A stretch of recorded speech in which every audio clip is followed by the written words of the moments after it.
여러분 안녕하세요. 수술의 봉분덕니 알레징 또 메린징 또 띠ếtចូលដល់ផ្នែកខាង ilkiwa suki ចូលផ្នែកខាងអាននិងការសរសេរតាឥឡូវយើងមើលលេខ1នៅខាងក្រោមតា ilbon ថើមគឺ ilko គេឲ្យយើងអានអត្ថបទខាងក្រោមគោហើយ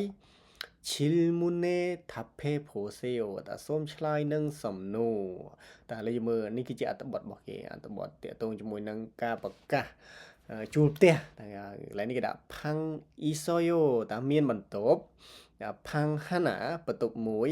khoshil បន្ទប់ទទួលភ្ញៀវ hwajangshil ហើយនឹងបន្ទប់ទឹកអញ្ចឹងកន្លែងនេះគេចង់មានន័យថាមួយនឹងមានបន្ទប់ទទួលភ្ញៀវហើយនឹងបន្ទប់ទឹក phang에 침대가 있어요 តានៅក្នុងបន្ទប់មានក្រេកែង 책상이 있어요 តាមានតុ 하지만 옷장이 없어요 ក៏ប៉ុន្តែអត់មានទូសម្លៀកបំពាក់ទេដែលឆុនណាតាទូរស័ព្ទលេខ010មកអញ្ចឹងមកតែឥឡូវយើងអានេះគឺជាអត្ថបទរបស់គេហើយឥឡូវយើងមើលខាងក្រោមគេមានសំណួរ3គេសួរមកកាន់យើងទាក់ទងជាមួយនឹងអត្ថបទហ្នឹងតាឥឡូវយើងមើលសំណួរទី1ថា 방에 뭐가 있어요 តានៅក្នុងបន្ទប់មានអីគេតាមានអីគេយើងនៅក្នុងបន្ទប់មានអីគេមាន 침대가 있어요 មាន 책상이 있어요 តានឹងគឺជាចម្លើយតាទី2ណា 방에 컴퓨터가 있어요 សួរតានៅក្នុងបន្ទប់មានកុំព្យូទ័រអត់អត់មានទេមិនអញ្ចឹងហ៎ដល់អត់មានយើងឆ្លើយថា 방에 컴퓨터가 កន្លែងនេះដូរពី 있어요 ដាក់ 없어요 អញ្ចឹងទៅបានហើយឥឡូវយើងចូលយើងមើលលេខ3សំណួរទី3គេសួរថា 어떤 방이에요 តានេះគឺជាបន្ទប់មួយណាតា 어떤 កន្លែងនេះគឺមួយណា 고르세요 តាសូមជ្រើសរើសអញ្ចឹងកន្លែងគេឲ្យយើងមើលរូបខាងក្រោមតែ1 2 3 4ហ្នឹងគេសួរតើគឺជាបន្ទប់មួយណាតែបន្ទប់មួយណាដែលត្រូវជាមួយនឹងអត្ថបទហ្នឹងតែគេឲ្យយើងជ្រើសរើសថា 고르세요 តាសូមជ្រើសរើសតែឥឡូវយើងមើលបន្ទប់លេខ1មានអីគេមាន 책상 តែបន្ទប់ទី2មាន 옷장 បន្ទប់ទី3មានក្រេកែងជាមួយនឹងតុមាន 책상 ហើយបន្ទប់ទី4មានអីគេមាន 옷장 ជាមួយនឹងឈីមទេតាអញ្ចឹងបន្ទប់មួយណាត្រឹមត្រូវតែយើងមើលអត្ថបទរបស់យើងមកនេះអត្ថបទរបស់យើងមានអីគេមានឈីមទេកាអ៊ីសយោឆេកសាំងអ៊ីសយោតាមានតែ2នឹងទេអញ្ចឹងយើងមើលអា2នឹងរូបមួយណាដែលត្រូវជាមួយនឹងមាន2នឹងតាមានតែនេះរូបទី3អញ្ចឹងចម្លើយដែលត្រឹមត្រូវគឺទី3យើងចូលដល់លេខ2តា2 방에 뭐가 있어요 តានៅក្នុងបន្ទប់មានអ្វី 그림을 보고 써보세요 តាសូមគេមើលរូបគំនូរតារូបគំនូរឬក៏រូបភាពហើយសូមសាកសរសេរតាឥឡូវយើងមើលរូបគំនូរគេបន្តិចមកតែរូបភាពនៅក្រោមរូបភាពក្រោមនោះមានអីគេទី1មានឈីមទេទី2មានអូតចាំងទី3មានអើយចាទី4មាន책상 ហើយនឹង computer តែអញ្ចឹងនៅក្នុងរូបភាពនេះគឺមានចំនួនដល់ទៅ5តាអញ្ចឹងគេឲ្យយើងមើលរូបភាពហើយគេឲ្យយើងទៅសេតែអញ្ចឹងបងប្អូនអាចសាកទៅសេនិងទៅសេដល់យកទាំងអស់ហ្នឹងទៅសេចូលមកក្នុងនឹងឧទាហរណ៍ដូចកន្លែងនេះគេដាក់ 방에 침대가 있어요 អញ្ចឹងរូបទី1បន្តមកទៅ 그리고 옷장이 있어요 អញ្ចឹងហើយមានទូខោអាវបន្តមកទៀត책상도 있어요 តាមានតុផងដែរហើយបន្តមក 그리고 យើងដាក់ 그리고 의자가 있어요 ហើយបន្តមកទៀតមានអីគេមានកៅអី 컴퓨터도 있어요 ហើយមានកុំព្យូទ័របងប្អូនអាចសាកសរសេរខ្លីៗ 간단히 써보세요 សូមសាកសរសេរខ្លីៗងាយៗអញ្ចឹងមកតែឥឡូវយើងមើលខាងនេះមានឋានចាំងបាទឋានចាំងកន្លែងនេះក្រដាស់ពាក្យមានពាក្យ3ទី1 하지만 ក៏ប៉ុន្តែទី2 옷장 ទូខោអាវទី3 그리고 ហើយឥឡូវយើងចូលដល់ផ្នែកខាង 문화와 정보 តើ 문화 វប្បធម៌ 와 និង 정보 ព័ត៌មានតាវប្បធម៌និងព័ត៌មាននៅក្នុងមេរៀនទី2សៀវភៅ level 1ហ្នឹងចំណងជើងគឺ 한국 인의 이름 ដែលឈ្មោះរបស់ជនជាតិកូរ៉េឥឡូវយើងមើលអត្ថបទគេបន្តិចមកណា 여러분의 이름은 뭐예요 សួរតើឈ្មោះរបស់អ្នកទាំងអស់គ្នាគឺអ្វី 한국 사람의 이름은 보통 세 글자예요 តា ឈ្មោះរបស់ជនជាតិកូរ៉េជាធម្មតាសេខឺចៃយោគឺសេកន្លែងនេះ3ខឺចាទូអក្សរតែ普通កន្លែងនេះបកថាជាធម្មតាផាក់មីនស៊ូរ៉ានឺនសារ៉ាមើនតាមនុស្សដែលគេហៅថាផាក់មីនស៊ូឬក៏មនុស្សដែលមានឈ្មោះថាផាក់មីនស៊ូផាក់គីសងងីយោតាផាក់នឹងគឺជាត្រកូលសងងឿនតាត្រកូលខាជុកអ៊ីរឺមីយោតាគឺជាឈ្មោះគ្រួសារ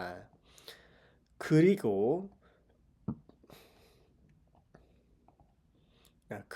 ូហើយ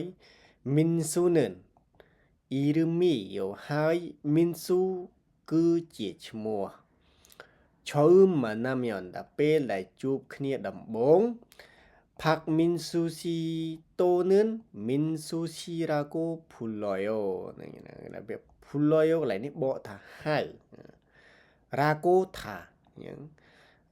ពេលដែលជួបគ្នាដំបូងគេហៅថាលោកផាក់មីនស៊ូតូនឺនឬក៏លោកមីនស៊ូបាទនេះគឺជាអត្ថបទនៅក្នុងមូណាវ៉ាឆងបូនៅក្នុងមេរៀនទី2របស់យើងដែលចំណងជើងគឺ Hanguk Ine អ៊ីរឹមតែឈ្មោះរបស់ជនជាតិកូរ៉េតាជាធម្មតាជនជាតិកូរ៉េគឺមានឈ្មោះ3តួអក្សរចឹងមែនតែប៉ុន្តែក៏មានអ្នកដែលមានឈ្មោះ2តួអក្សរដែរតាមធម្មតាគេមានឈ្មោះតកូលហើយគេដាក់ឈ្មោះគេ2តួអក្សរអញ្ចឹងដូចឈ្មោះរបស់ផាក់មីនស៊ូអញ្ចឹងតែផាក់ឈ្មោះគឺជាឈ្មោះតកូលតែឈ្មោះតកូលនឹងជាទូទៅគឺគេដាក់យកគឺជាឈ្មោះរបស់គ្រួសារឧទាហរណ៍ផាក់មីនស៊ូដែលផាក់តគ្នាទៅរហូតអញ្ចឹងណាឥឡូវយើងមើលសំណួរខាងក្រោមតែសំណួរខាងក្រោមមាន3តែសំណួរទី1គេសួរថា Hanguk Saram Pak Min Sue Songkwa Irumen មកយេយោតែគេសួរថាតើឈ្មោះនិងត្រកូលរបស់ផាក់មីនស៊ូដែលជាជនជាតិកូរ៉េនឹងគឺជាអ្វីតែអញ្ចឹងផាក់គឺជាត្រកូលហើយណាតែផាក់គឺជាត្រកូលផាក់គឺជាសងហើយមីនស៊ូគឺជាអ៊ីរឹមបាទនេះគឺជាចម្លើយទី1តែចម្លើយសំណួរទី2 한국에서는តែនៅក្នុងប្រទេសកូរ៉េ이름을 어떻게 불러요 តើគេហៅឈ្មោះយ៉ាងដូចម្ដេចតែគេហៅតែម៉េចគេហៅឈ្មោះពេញឬក៏គេហៅតែឈ្មោះយើងចុងក្រោយឧទាហរណ៍កន្លែងនេះគឺឈ្មោះពេញផាក់មីនស៊ូស៊ីតែបន្តមកទៀតបើសិនជាគេអត់ហៅឈ្មោះពេញទេគេហៅតែមីនស៊ូស៊ីអញ្ចឹងមកបាទទី3 3번 여러분 고향에서는នៅឯស្រុកកំណើតរបស់អ្នកទាំងអស់គ្នា 이름을 어떻게 불러요 តើគេហៅឈ្មោះដូចម្ដេចហៅឈ្មោះដោយរបៀបណាឬក៏ដូចម្ដេចតែនៅខ្មែររបស់យើងគឺអត់ងាយអត់ហៅឈ្មោះពេញទេណាលុះត្រាតែយើងទៅសាលារៀនឬក៏ទៅណាមួយឬក៏គេតម្រូវឲ្យហៅឈ្មោះពេញទៅតាមកដាស់ដែលគេគាត់មកហ្នឹងមិននិយាយហៅឈ្មោះពេញហៅទាំងតកូលហៅទាំងឈ្មោះរបស់យើងជាធម្មតាហៅតែឈ្មោះរបស់យើងមិនអញ្ចឹងឥឡូវយើងចូលដល់ផ្នែកខាងបញ្ចេញសំឡេងចូលដល់ផ្នែកខាងផារឹមតែផារឹមគឺការបញ្ចេញសំឡេងតែយើងមើលលេខ1កន្លែងបងប្អូនអាច scan នៅត្រង់នេះហើយបងប្អូនអាចរៀនស្ដាប់ហើយរៀនថាតាមណាតែខ្ញុំអត់ scan ទេខ្ញុំអានឲ្យទាំងម្ដងតែមើល 1번តែលេខ1 다음을 듣고 따라 읽으세요 តែគេឲ្យយើងស្ដាប់ខាងក្រោមហើយតាគោនឹងហើយសូមសាកអានតាមតាតែឥឡូវលេខ1ថាខូស៊ីរ៉េតែកន្លែងនេះអានគេទៅសេខូស៊ីលអេប៉ុន្តែយើងអានថាខូស៊ីរ៉េទី2 없어요 តែយើង 없어요 កន្លែងនេះគេទៅសេ 없어요 ប៉ុន្តែយើងអានop ហើយយើងយកស៊ីឧនឹងមកបូកជាមួយនឹងស្រៈអទៅជាសហើយយកខាងក្រោយទី3Isoyo តែកន្លែងនេះបើសិនជាឧទាហរណ៍កន្លែងនេះមាន2តួអក្សរដែលដាច់គ្នាដូច opsoyo កន្លែងនេះមានភីអ៊ឹបនិងស៊ីឧតអញ្ចឹងកន្លែងនេះអាចយកមួយយកមកភ្ជាប់នៅជាមួយនឹងស្រៈអខាងក្រោយតែបើសិនជាដូចករណីដូចពាក្យ ita កន្លែងនេះសាំងស៊ីឧតអត់អាចដាច់ពីគ្នាទេអញ្ចឹងយើងយកសាំងស៊ីឧតទាំងមូលយកទៅភ្ជាប់ជាមួយនឹងស្រៈអខាងក្រោយទៀតម្ដងតែគេទៅសេ it oyo ប៉ុន្តែយើងអានថា isoyo តែ 이게 올바른 발음이에요. នេះគឺជាសំឡេងដ៏ត្រឹមត្រូវ ឥឡូវយើងចូលដល់លេខ2ណាឥឡូវយើងមើលលេខ2ខាងក្រោមថាលេខ2 다음을 듣고 연습해 보세요 ហ្នឹងណាគេឲ្យយើងស្ដាប់ខាងក្រោមហើយសូមវឹកហាត់អានតាមតែកន្លែងនេះ 연습 하다 កន្លែងនេះវាវឹកហាត់ROH Poseo កន្លែងនេះសូមសាកធ្វើអ្វីមួយអញ្ចឹងសូមសាកវឹកហាត់វឹកហាត់អីវឹកហាត់បានគេឲ្យយើងវឹកហាត់តាមនឹងមានន័យអញ្ចឹងតែលើយើងមើលលេខ1តែ1번 교실에 책상이 있어요 តានៅក្នុងថ្នាក់រៀនមានអីគេមានតុ2번 집에 នៅក្នុងផ្ទះ 에어컨이 없어요 នៅក្នុងផ្ទះអត់មានម៉ាស៊ីនត្រជាក់ទេតែមើលលេខ3មានខាហើយនឹងណាតាខា 부엌에 세탁기 있어요 តាអញ្ចឹងនៅក្នុងការអានបងប្អូនត្រូវប្រយ័ត្នទាក់ទងជាមួយនឹងការលើកដាក់សំឡេងនៅខាងក្រោយបើសិនជាសំណួរកន្លែងនៅខាងក្រោយហ្នឹងបងប្អូនអាចលើកសំឡេងខ្ពស់បន្តិចទៅដូចកន្លែងនេះអញ្ចឹង 부엌에 식탁기 있어요 តែយើងតម្លើងសំឡេងនៅខ្ពស់ទី 있어요 តែអាហ្នឹងបញ្ជាក់ថាសំណួរហើយតាតើនៅក្នុង PUK តើ PUK ហ្នឹងនៅក្នុងផ្ទះបាយមានអីគេមានតុអាហារដែរឬទេតាណាឆ្លើយវិញណេ PUK 식탁기 있어요 តើបាទនៅក្នុងផ្ទះបាយបាទនៅក្នុងផ្ទះបាយមានតុអាហារបាទហ្នឹងគឺជាសម្រាប់ផ្នែកខាងការបញ្ចេញសំឡេងផ្នែកចុងក្រោយគឺទាក់ទងជាមួយនឹង Peun Ohi Hokin ការពិនិត្យពាក្យដែលយើងបានរៀនយើងបងប្អូនមើលទៅក្នុងពាក្យហ្នឹងបងប្អូនចេះបានប្រមាណហើយបងប្អូនពាក្យណាដែលបងប្អូនចេះបងប្អូនអាចគូសគ្រីសទៅហើយបើពាក្យណាមិនទាន់ចេះទេធ្វើម៉េចបងប្អូនអាចទិញវាចូលឡើងឲ្យចាំមកសម្រាប់មេរៀនទី2នៅក្នុងសៀវភៅល្បែង1គឺខ្ញុំសូមបញ្ចប់ត្រឹមហ្នឹងបាទអរគុណជម្រាបលា